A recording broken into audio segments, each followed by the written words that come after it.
പ്രഭ. എന്റെ ഹസ്ബൻഡ് ഗോപിനാഥ് സുഖയ്യാതെ കിടക്കാണ്.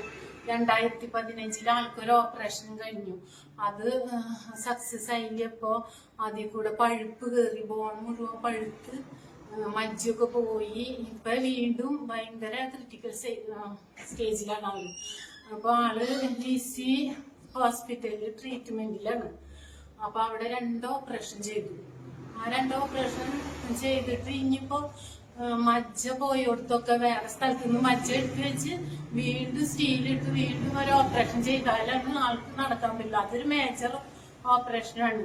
അതുവരെ ആള് ഇപ്പൊ ടോയ്ലറ്റിൽ പോണതും എല്ലാം കിടന്ന കിടപ്പിൽ തന്നെയാണ്. അപ്പൊ ഞങ്ങളുടെ 31,30,000 രൂപ ഇവിടെ കിടക്കുന്നുണ്ട്. 32,000 അതിന് 2 പ്രാവശ്യം 50 തന്നു. ഇനി 31,30,000 രൂപ ഇവിടെ കിടക്കുന്നുണ്ട്.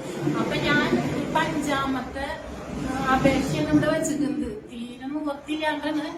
ആരോടും വഴക്കൂടാനോ അല്ലാണ്ട് ഒരു പാർട്ടിക്ക് വിപരീതമായിട്ടും ചെയ്യുന്നതല്ല. ഞങ്ങൾക്ക് പൈസ കിട്ടിയാൽ ആളുടെ ജീവൻ നിലനിർത്താൻ പറ്റുള്ളൂ. അതിന്റെ പേരിലാണ് ഇപ്പൊ ആണെങ്കിൽ ഉണ്ടല്ല ഈ ഓപ്പറേഷൻ നീട്ടി ഇങ്ങനെ വെച്ചിക്ക പൈസ ഇല്ലാത്തതുകൊണ്ട്. പിന്നെ ആള് 23 വർഷം മണലാരണത്തിൽ കിടന്ന് കഷ്ടപ്പെട്ട് ഉണ്ടാക്കിയ പൈസയാണ്. അപ്പൊ ആളുടെ ജീവൻ നിലനിർത്താൻ വേണ്ടിയിട്ടെങ്കിലും അത് ഉപകരിക്കണ്ടേ. ഞങ്ങക്ക് 2 പെൺകുട്ടികളാണ്. ആൺകുട്ടികളില്ല നമ്മളെ നോക്കാൻ പറയാനായിട്ട്. അപ്പൊ ഞങ്ങൾക്ക് ഈ പൈസ കിട്ടിയാൽ ആൾക്ക് ട്രീറ്റ്മെന്റ് ചെയ്യാനും ഒന്ന് ജീവൻ നിലനിർത്താനും പറ്റുള്ളൂ. തീരെ കിടന്ന കിടപ്പ.